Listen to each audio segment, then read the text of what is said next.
Hi guys, good morning. It is Monday, April 13th, and this is your math lesson. We are on lesson 24.1. In your hard books, we are on page 524 if you're following along. And today we're going to talk about division. And our objective today is to use models to solve division problems that have some left over. So some left over means you're going to have a remainder. So sometimes when you divide, it'll work out perfectly and you'll have these even groups that go together.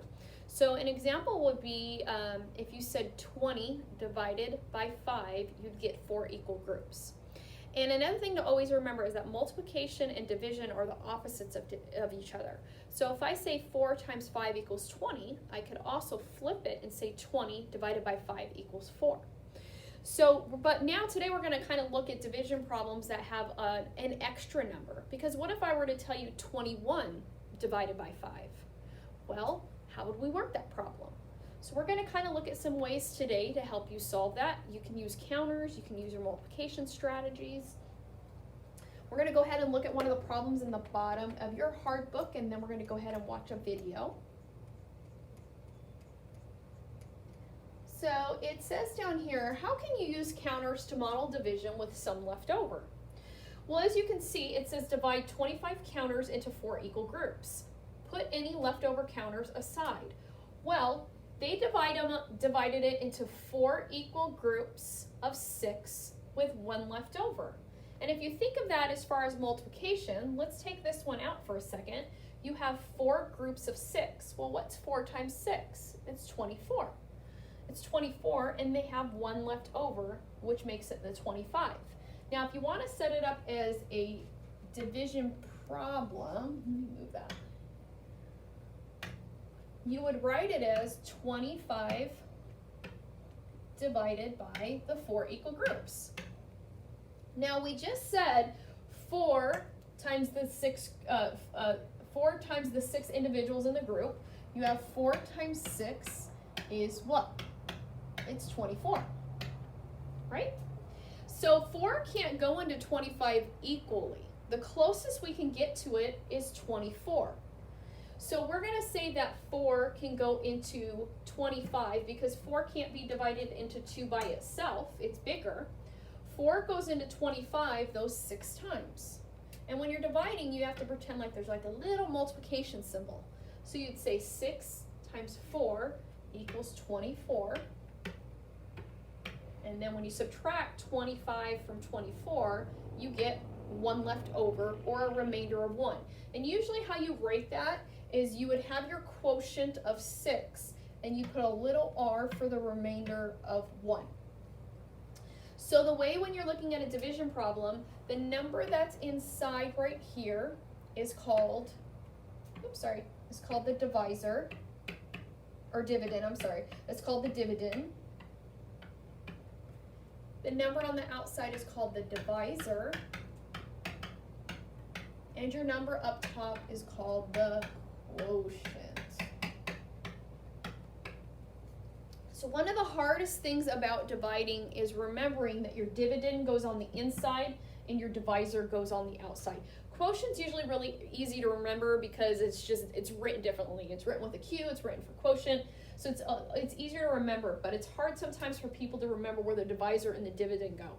And what I always tell people is usually the bigger number will go on the inside, and the word dividend is bigger, it's longer than the word divisor. So the smaller number and the smaller word typically go on the outside, and then the bigger word dividend, the longer word and longer number usually go on the inside. It's just a little word play of how possibly it might help you remember it.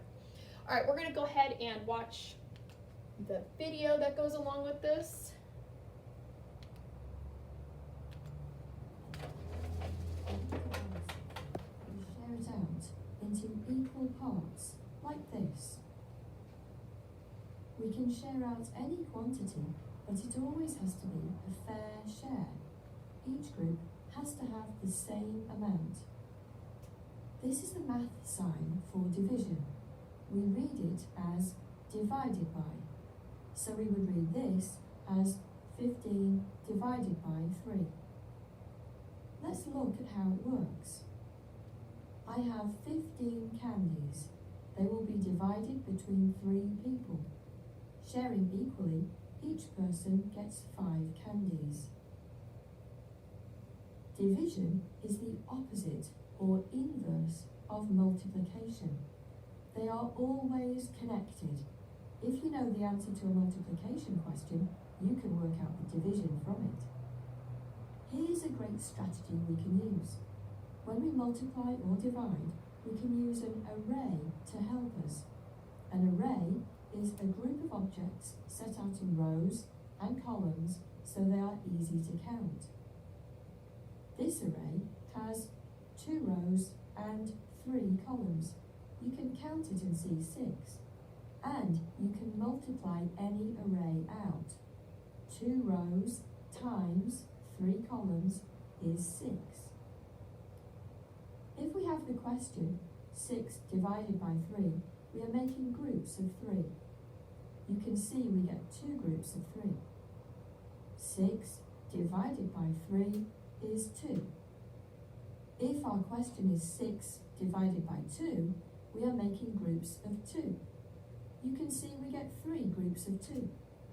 6 divided by 2 is 3. Let's try a slightly bigger array. 3 rows times 4 columns is 12. If we have the question 12 divided by 4, we are making groups of 4. You can see we get 3 groups of 4. 12 divided by 4 is 3. If we have the question 12 divided by 3, we are making groups of 3. You can see we get 4 groups of 3. 12 divided by 3 is 4. Here's another array. 3 rows times 6 columns is 18. If we have the question 18 divided by 6, we are making groups of 6. There are 3 lots of 6 in 18, and 18 divided by 6 is 3. If the question was 18 divided by 3, we would make groups of 3. There are 6 groups of 3 in 18. So 18 divided by 3 is 6. I hope you can see how you can use an array to help you with division, and use your times table knowledge to help you too.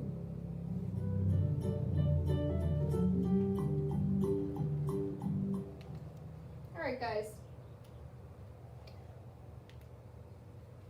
I'm going to go ahead and pull up your homework worksheet. But as the video said, you can use arrays, division arrays, and the arrays, as you can see, she made the arrays and her counters were always different. Sometimes she had stars, sometimes she had squares. So you can use whatever to make an array. You can use counters if you have them, but as long as you're making an array, and we learned about arrays with multiplication, now you're just doing the opposite. Like she said, if you know how to multiply, you know how to divide, all right? So your homework sheet, we're gonna just look at 2 problems together on your homework sheet, and then I want you to do the rest on your own. It says divide 13 counters into 2 equal groups. How many counters are left over? So you see the divisors on the outside, the dividend, which is the bigger number, is on the inside, and the quotients up top. So it says 2 divided by 13. Well, if I was gonna make equal groups, I know, because of my knowledge of multiplication, I know that 13 isn't part of it, even if I skip count. 2, 4, 6, 8, 10, 12, 14. So it's in between when I'm even skip counting my numbers, which is another method that you can use to divide. So if I'm going to say 2 divided by 13, they made the equal groups. They put 6 in each group. So 1, 2, 3, 4, 5, 6, 7, 8, 9, 10, 11, 12. And then they had the 1 left over. So they're saying 2 divides into 13 6 times. So 6 times 2, I'm going to make it a little bigger over here. 2 can't be divided into 1, we know that. But 2 can go into 13 6 times. And like I said, you kind of pretend like there's a multiplication symbol there. 6 times 2 is 12. And what will be my leftover? What will be my remainder? 13 minus 12 is 1. All right. So I'm going to bring this down a little bit.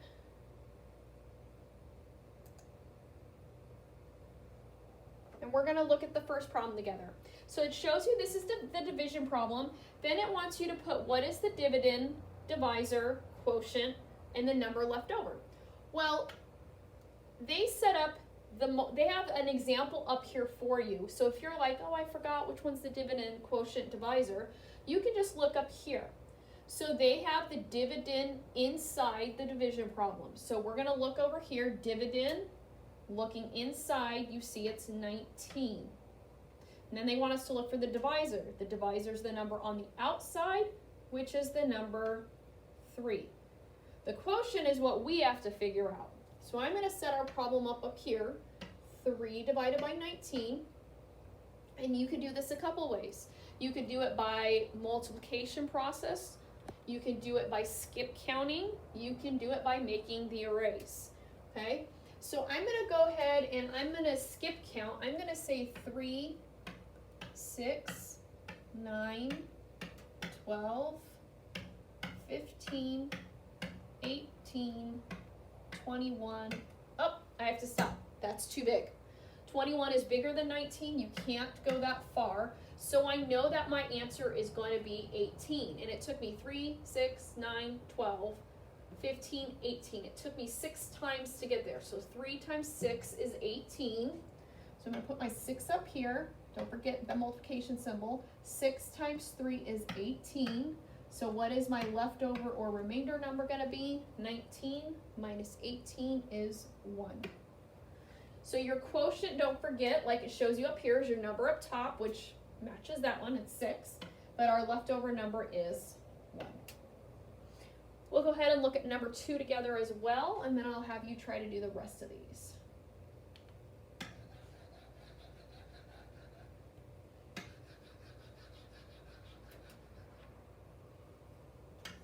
All right, our next problem they have set up for us is 5 times 39.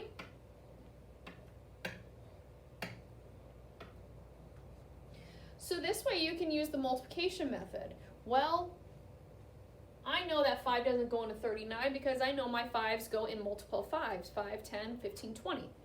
So I'm going to use my multiplication method and I'm going to say, well, 5 times 6, that's 30, that's a little small. 5 times 7 is 35. So I'm going to put that there. 7 times 5 is 35. I'm going to subtract 39 minus 35 is 4. So my leftover number or my remainder for this one would be 4. So let's go ahead and input all our information into the problem. So we first need to find our dividend. And looking up at the example, we got to remember it's the number on the inside of the problem, which is 39. Our divisor is the number on the outside, which would be 5. We worked our problem and found our quotient, which would be 7. And how many do we have left over this time? We have 4. So that's your leftover or your remainder number. Like I said, I like to put the R and the number left over at the top. All right, so we want you guys to go ahead and work the rest of the problems 3 through 8 and to, I'm sorry, you don't have 3 through 8. You have a 3 through 6, but then to go ahead and do the spiral review ones down at the bottom, which would be 7, 8, 9, and the word problems on the back. If you have any questions on this, please feel free to email your teachers. I hope you guys have a blessed Monday. Bye, guys.